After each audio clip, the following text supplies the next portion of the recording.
Hey, what's up? I'm Joel Madden, and this is Artist Friendly. On this episode, I'm talking family, life, business, and the music industry with the founder of 10K Projects and the CEO of Atlantic Records, and my brother-in-law, and one of my best friends, Elliot Grainge. Let's go. Well, I'm honored to be on it. You're Dude, my brother. I love that you're here. My brother-in-law. Where should we start? I'm in your court. So I was standing in the shower today. You were thinking about me? I was thinking, okay, I'm excited. I always wanted you to come on the show, but I didn't know when that would be because there's no we're easy. There's no pressure. If you ask me to come somewhere, it's an invitation of like, I'd love for you to be there. If you really need me somewhere, you'll go, hey, I need you to come. Other than that, it's like, we're easy. It's like, we could not see each other for 6 months and be fine. Or we could see each other every day for 6 months and enjoy that. Do you know what though? I was saying this to Sophia today about this with you and I. There's not one day that goes by where it's not a TikTok or a reel or a text or a fortnight. We're constantly in each other's lives Every day. Yeah. It's really nice. It's a true beyond friendship. It's like I met my best friend. Yeah. And my brother through my wife. Yeah. That's what I was going to say is I was standing in the shower thinking about you. Yeah, nice. And I was like, we're going to talk to Elliot today. What am I going to talk to him about? There's so much that I want to talk to you about. On one hand, you're someone that I admire, right? You're a killer. You're fucking great at what you do. You're ambitious. You're hardworking. You're smart. And you're someone in the music business, which is the business I love, that has built a very dynamic and impressive career. So there's that aspect of you that I fucking love. But then there's my brother-in-law, and we met through my little sister, who is, on the list of people that I love. It's like Sophia, my kids, Nicole. It's this group of people that are my heart and soul. And I met Sophia at a time when, she's 7 or 8 years old, and I have always felt responsible for her. And so I've always had this like very special view of her because I feel responsible for her. And I've got to watch her grow up into this amazing woman who's fucking fierce. Yeah. She's super dynamic, very strong, and impossible not to love. Yeah. If you know Sophia, you love her. Anyone listening, we're talking about Sophia Richie, obviously a big star in her own right, but to us, she's my little sister. She's your wife.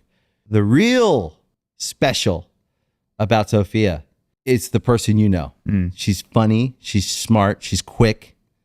She's very strong, fiercely loyal to who she loves and calls for that as well. She's a strong, in my opinion, like a strong, fierce little woman. And Nicole's the same way. I see it. They're tough. Tough. They're strong. They're strong women. Smart, strong, very specific. They know what they like. Maybe integrity is the word. You can't sway Sophia with things that might sway most people. She's very to herself. She's more impressed by the quality of a person. Anyways, you guys get together, and that's how we met. That's how our love affair began. Well, actually, do you know what? So I was very, her and I, we'd been dating for a long time. We'd been dating for almost like, I think about 8 or 9 months. And with you and with Nicole, I sort of, as a kid growing up in Great Britain, we grew up on Good Charlotte. There was the show. There was Nicole and Paris's show. I didn't watch too much of that, but obviously everyone. But you knew it. Yeah, I knew. Same. I didn't watch much of it, but I knew it. Pretty good show. You and Benj, and Good Charlotte. That was my childhood. That sound, that moment in time. And so I remember meeting you for the first time. I remember we drove up to your home. And I don't get nervous when I meet people for the first time. I don't really get that starstruck. I was pretty nervous about meeting you. And Sophia was like, look, he's very protective of me. I've got this great bond with him. And, you're going to love Nicole. Nicole's going to love you. Joel's tricky. So just, don't, if you guys don't connect immediately, just It's okay. You've got nothing to worry about. And so she sort of, I was kind of nervous. I was intimidated She going did a into good your job home. prepping you, though. She prepped me. And do you know what happened? I'll never forget. You opened the door and it was like, I don't know how you feel. For me, it was almost as though we had been friends all of our lives. That's genuinely how I felt. Yeah. Because you look like this intimidating guy, right? You're this like tough. I'm being serious. You're this tough. You're very handsome, by the way, but you're this tough Ruggedly guy, handsome. rugged. You've got the beard. You've got these incredible tattoos, Yeah. and it's sort of like, you know, I wouldn't mess with you if I saw you. I wouldn't mess with you. And so you give off this intimidating aura, but at the same time, you have this very soulful aura, and you have this aura of I see you. And we got on immediately. It was a very, it was quite a bizarre experience for me. It was bizarre, but it's how all my great friendships have started. When I think about all my great friendships over my life, all my best friends. Chemistry, isn't it? It's you can't fake chemistry. And it's honesty. Yeah. If you don't have your guard up, I don't have my guard up. Yeah. Like we're dogs. You know what I mean? Like you and me are dogs. I'll meet you where you're at. If you have your guard up, I have my guard up. Yeah. If you have a gun in your pocket, I have a gun in my pocket. Yeah. You know what I mean? Like That's exactly what it was. And I think We were just open. we were open because we love this woman. Yep. And we both have the best intentions for her. Me as a brother going like, I just want her to be with someone who sees her, who loves her, who knows what she's actually worth and values the right thing. Right. And I think that I saw it a mile away with you right when you walked up. Cause I was like, okay, what I would do with any guy was I'd say, let's go for a drive. And To let's Pinkberry. and we ended up going to Pinkberry. So I said, you want to go for a drive? And you said, sure. And I was like, wow, there was no hesitation there. I like his confidence. But immediately there was no guard up. So we got in the car and we just started fucking talking. And we get to Pinkberry, we get all this frozen yogurt, and then we eat it all on the way back. And we take the long way. And like we end up, by the time we get home, we're best friends. Yeah. And that was it. And then from that point on, I actually was just like, God, I hope she marries this guy. You know what I mean? Because also, Sophia is not one to be told what you want her to do. No, absolutely So not. I was very careful because once I met you, I was like, oh my God. Leading up to meeting you, Nicole was like, at about 4 months in or 5 months in, Nicole's like, you need to meet Elliot. And I was like, let's see if this is real. And then finally it was like, 8 months or something. And she's like, Joel, this is getting ridiculous. You have to meet Elliot. And I was like, okay. She's like, they're coming on Sunday. And I was like, okay. And she was nervous too. Nicole was. She was nervous. Everyone, it's weird. I don't know why they get so nervous about me meeting someone like I'm like some kind of pit bull. Because I'm not. I can't hide my feelings maybe. I'll tell you what it is. You're very protective. To the people that you love, you have this very paternal, strong, protective. Nicole says it's like a silent growl. Yeah, I think that's probably right. Look, you're very protective to the people that you love. It Yeah. shows your loyalty. It shows your heart. So I was very happy when I met you. And then we went on that drive. I'll never forget it. And we were best friends ever since. And we've been best friends ever since. Yeah. It didn't take long. That was immediate. It was chemistry. And in fact, I think that when a marriage is good, it brings the whole family together. And I think what you and Sophia's marriage has expanded on is what I think me and Nicole, we've been together for 19 years. We've been married for 15 years. And I think our marriage has built this kind of like this family center, right? And I think that you and Sophia's marriage has expanded that. And I think we have this really lovely family that we've built together because we all participate. And that's actually what it takes. Yeah. Is participation. It takes communication. Me and you talk about it a lot. Like we all come from different family dynamics. Nicole and Sophia obviously grew up with Lionel, who was on the road a lot. And they grew up in a much different environment than me, which was more of like a broken home. My home was like truly broken. And then you have this other family dynamic, which I love, which we can get into with, your dad and your mom and your family. But I think all those different family dynamics meet in the middle with this like group of young people, me and Nicole, you and Sophia, a generation below us, that want to have a nuclear family that like participates. We love our kids. We actually just want our kids to have these like nice lives with memories, family, holidays. And it feels like that. You know, when we came to your guys' house for Christmas and your dad's dressed up like Santa Claus. Yes, he was. Which is insane to think about, right? But that's the only dynamic you want for your kid. 100%. Is granddad dressed up like Santa Claus. He would dress up as Santa. We called him Father Christmas in the UK. Yeah. When I was very, very young. Very good. He was a great Santa. Yeah. And, you know, it's about traditions. You want to continue those traditions. You know, It's all about the picture. Yeah. You see the picture every year. But for Eloise, it was like the perfect time to tell him to get the Santa Claus costume out again. Back in action. He was a great Santa Claus. CG was a great Mama Claus as well. They were great. She had a few too many drinks at one point, and so she forgot to take her, what was it, Mama Claus, right? Yeah.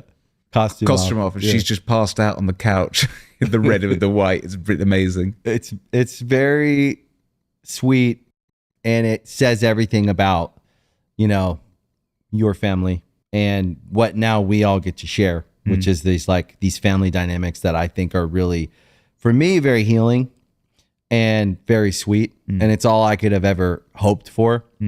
And between Benj and Cameron, me and Nicole, you and Sophia, I think we have this really like super sweet, loving core group of people that all are there for each other when they need it. But also it's a really interesting, super dynamic like family tree when you think about it, which is where this started, was family tree. I don't know, when I step back and look at it and try to observe it as like not inside of it, I think it's really special and interesting. So of course people are going to be interested in it, but I think we're all so different as well. Your background, Sophia, Nicole's background, my background, I think it shows you that you can come from any walk of life, any background, broken, non-broken. And if you respect someone, if you connect with someone, there's chemistry. Yep. It just doesn't matter. Yeah, you can. Love is love. 100%. With you and Benj, you know, we talk about it all the time. You guys, you know, you're sort of like the brothers that, you know, I've got two sisters. I'm a middle child, so I've got a younger sister and an older sister who I'm very close with. I love them. And I had quite a complicated childhood. My upbringing was quite odd. Your like Genesis story is very interesting. And also I always wonder, because I know it and you can obviously share it, but it's extremely hard to imagine. When I think about your story, how you started when you were born, the story with your mother, right? It's very hard for me to imagine how someone can go through that, make sense of that in a way where because I know you so well, come out of that such a balanced person with the attitude you have. Thank you for saying that. Look, it's a very tragic story. It's a story I don't think I could have shared on this platform. I think obviously our relationship, and we talk, I think Sophia and Eloise, our daughter, I think has been very healing for me. Yeah. Gives a very different kind of perspective. But it's a very sad story. My birth mother, Samantha, whilst giving birth to me, she suffered complications and it left her comatose for 13 years.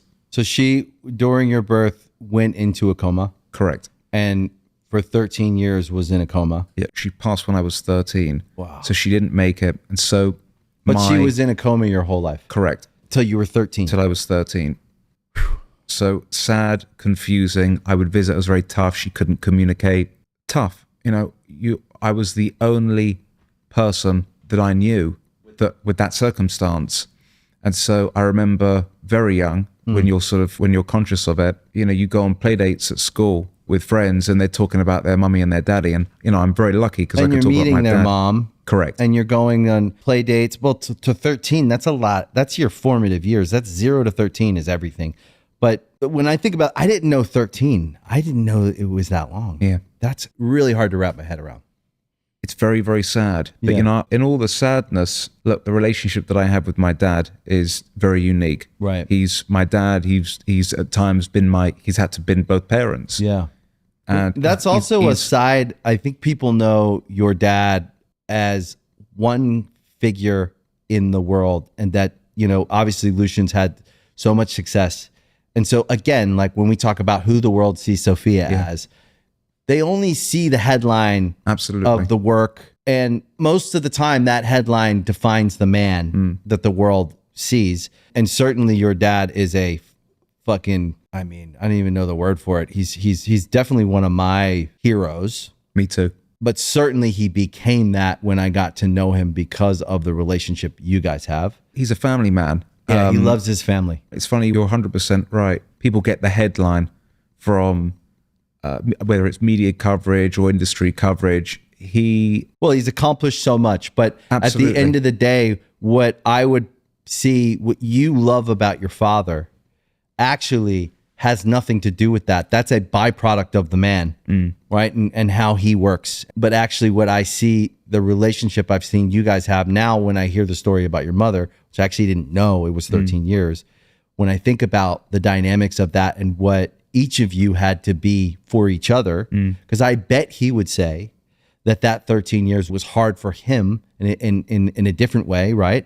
But he's sitting there trying to comfort you, and you're in a way also helping him through it. And so together, I think you guys probably had to become such a team, and so much more than a team.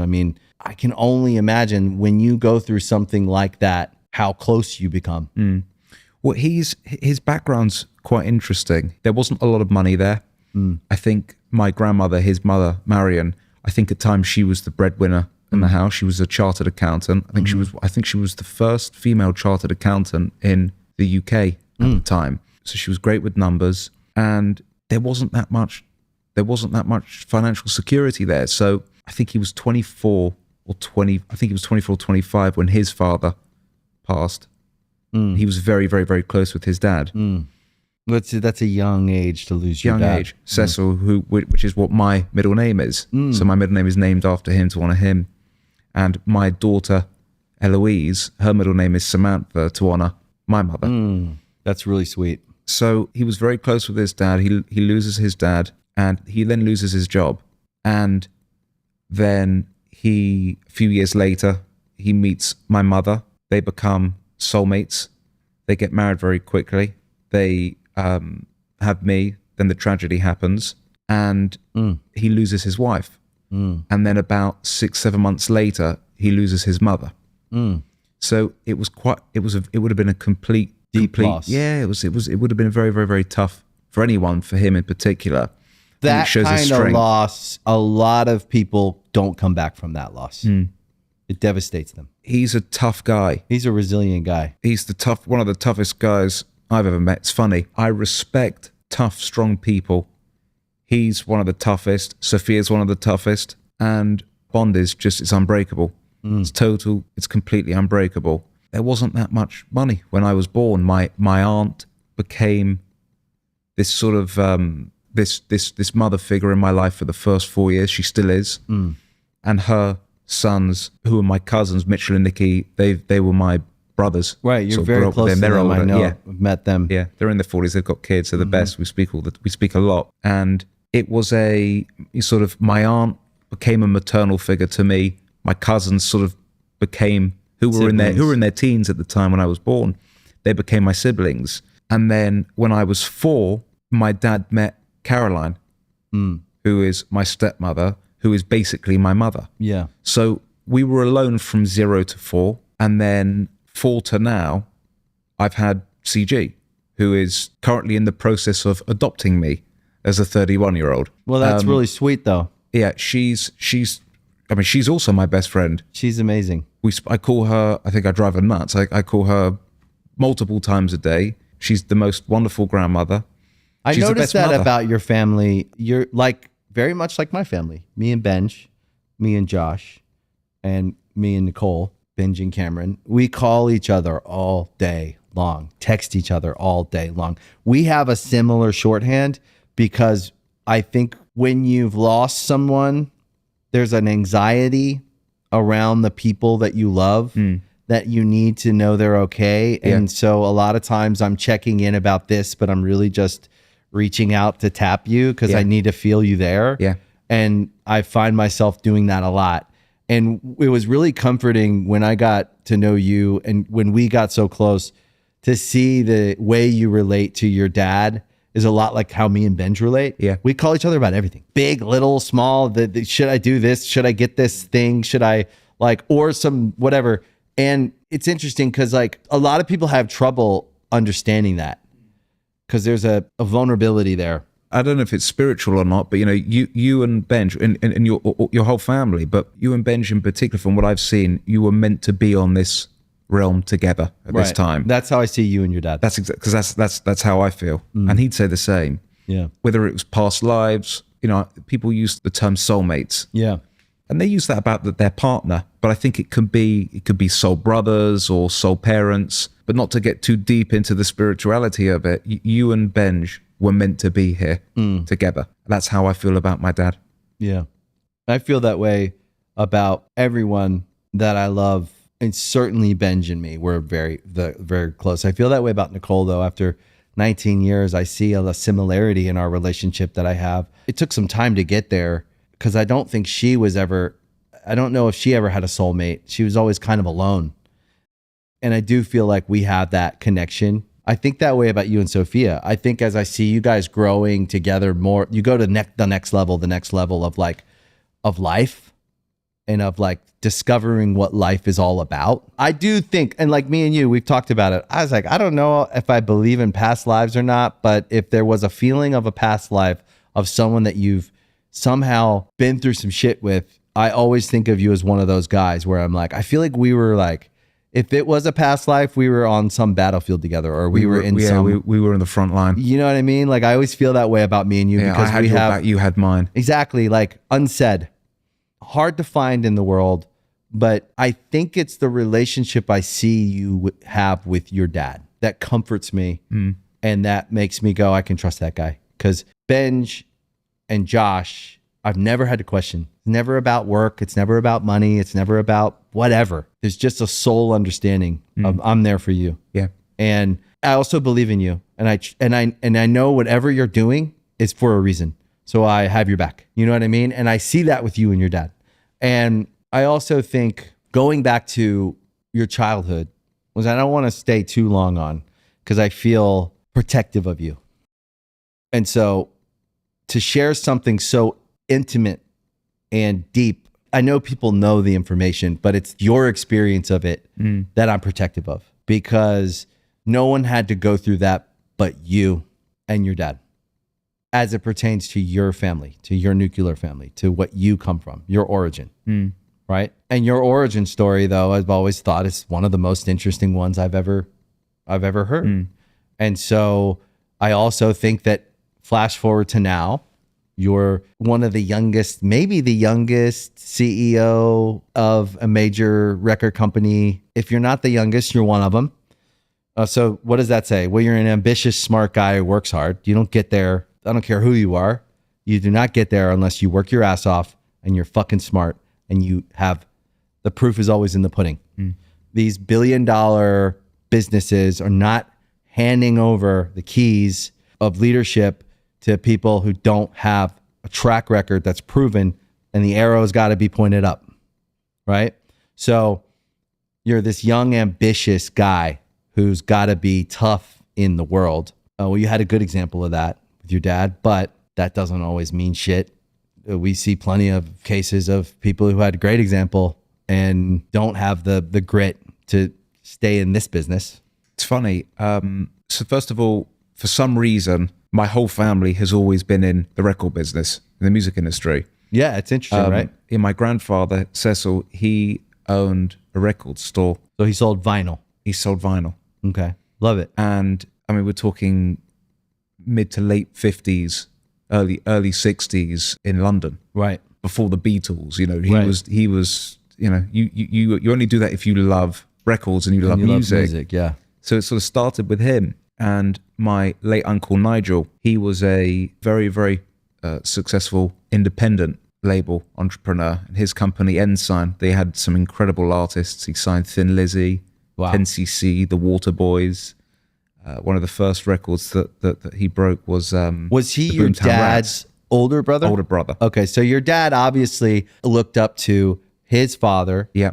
And then obviously his older brother. I think so. Yeah, I think that's right. His older brother, he would take him to a lot of the shows. Right. So your dad admired him and looked up to him. Absolutely, They were close. Yeah, he was a great character. I mean, if he loved something, it was the greatest thing ever of all time. It was you had to love it. Yeah. But it was everything. It wasn't just with music. It could have been with food, or it could have been with TV, or a movie. Yeah, he was just an enthusiastic. Oh, he was a critique. But if he loved something, it was the greatest thing of all time. And if he didn't like something, He hated it. it was absolutely repulsive. Yeah. I love those types though. Yeah, he was so passionate. Oh, he was a great character, and he had great success in the 70s, 70s and 80s with his company. He sold it to Chrysalis. Yep. That ended up part of EMI. That now, funny enough, full circle is now a part of that part of EMI is now with Warner Music Group, and so all kind of full Which circle. is where you're at. Yeah, That's which is, right. at a sort of, the parent company that owns Atlantic. Yep. I've been very lucky that I've had, since I was born, these, Models. my Yeah. uncle, my father, of course, my cousins, they were in the music industry. My cousin Nicky, when he was 16, 17, he discovered Amy Winehouse at the Brit School. Mm-hmm. He managed her for many years. So you I've grew up with all this music business and music industry and music happening all around you all the time, and you're just watching it all. So, look, it's a funny thing. When I was very young, I remember going into the office to see my dad. He's a single father. There's not that much disposable income. And what was he doing at the time? He's A&R? He was an A&R. Okay. He was an A&R This at is a company a very called tough Polydor. job, actually. Very Like tough finding job. your way as an A&R is so hard because you're playing kind of in a company where you need to deliver results. And you're also trying to find real music and talent. Well, he was juggling as well. He was a single father, so he was juggling being, essentially he'd lost his wife, he'd lost his mother, and he was juggling being a single father and Where do also you- trying to put food on the table. Where would you say in that time he was getting his like emotional support from his dad and his brother, you think? So his father had passed about 10 years prior. Oh, that's right. You said when he was 24. Yeah. So Damn. he's very close with his. So he's got. So at and the then he time lost had- his mother. He lost his mother, so he's got 3 siblings. One, my late uncle who passed. He's got 1 older sister and 1 younger brother, and they're very, very, very close. They're incredibly close. They both live in the UK, so I think that was a big part of his support system. Can you imagine that? Like, so think about it. 24, you lose your dad. It would have been inside of maybe 10 years Yeah, that he met your mom. They have you. She goes into a coma. He loses his mother. All inside of 10 years. Now, it's a blip. It's very quick. it goes fast. Yeah. Inside of a decade would absolutely crush people. In fact, I don't know if I like to think I have the stuff to get through anything, but I don't know. I lost my father in 2019. We had been in each other's life for 10 years and I was devastated. I think there was a lot of hope wrapped up in the relationship that I'd always wanted. I'm a guy's guy. I've always wanted a father. Like I love that relationship. I love that like camaraderie, what I get to have with Sparrow, with my son. Like a lot of what I model is what I see with you and your dad. I see the closeness and I see the But you guys have always been close. You and Sparrow, and Kate, you've been since the day I met you. But to been think a great father. about what that time period would have felt like, it's amazing that I think he went through hell. I think it was an incredibly, obviously it was an impossible, very, very, very tough time for him to be in. He survived. Yeah. He had his siblings. He had some great friends. And I think, now I've got this bond with Eloise, Right. our 1-year-old, and she, for me, she's incredibly healing. I think I get between her and Sophia, I think it's been very healing. I get some of the relationship with them, some of the love that I wasn't able to get from my mother. Right. And so knowing that exists, that bond, that healing bond exists, I think my dad would have probably had that from me as a baby. Right. Also, he would bring me into the office. So my experiences around music were from birth, where he took time off when I was born to sort of just get his life together. Then he had to go back to work because he didn't have any money. So we had to, he had to take care of a family, Real had to start a life. family, real life. And on some of the days where my aunt couldn't take me, or we weren't able to have a babysitter, I would go and sit with him in the office. So I'd listen to mixes. He was an A&R guy. I'd listen to mixes all day. And you'd hear conversations and you were just clocking everything. Yep, that was my upbringing. So that's what I actually think. First of all, you guys are just fucking a couple of G's, right? You had to stick together. Yeah. That's what I love about family. What I hoped for was people that we could just stick together, right? Because life is full of pain, loss, suffering for everyone, for all of us. At some point, I don't care who's listening. Some people listening are going, yeah, I just lost someone. All they've known is loss. There are people who are listening who haven't known loss yet. They will. It's the truth of life. To know that we have people that we get through it with is the only comfort, because there's no other comfort sometimes with loss. Shit happens and tragedy can happen. If you're lucky enough to have people that you are bonded with, they help you through very, very tough times. There's always light in the tunnel, and obviously you can't see it. Pain and heartbreak, it's a journey. Mourning is a journey. Loss is a journey. It doesn't just happen and you're okay the next day. There's a process, and if you can find people, family or friends that are with you from that during the darkest days, you will get through it. And I think that's one of the lessons. But to go back to the story, so I would go to the office with him. And I remember, as you say, listening to meetings, picking mixes, listening to AB mixes. You're like, I like that one. Yeah, exactly. That was what it was. I used to go to meetings. I used to go for lunch and dinner meetings with him and other executives or people he was doing business with, artists. And so I kind of grew up around it. And so I watched him go from, sort of an A&R executive to running the business affairs to managing director. So I watched him as sort of a young conscious child, but sort of almost a young adult. You watched the arc of his career. You watched him work his way through the world and navigate this fucking crazy business we're in, where it's like a deceivingly tough business. It looks sexy to everyone else. When you get in it, you realize it's all coming at you from every angle, and you have to navigate through all kinds of. So I don't want to put a negative spin on it, because I do feel like the music industry gets a bad rap.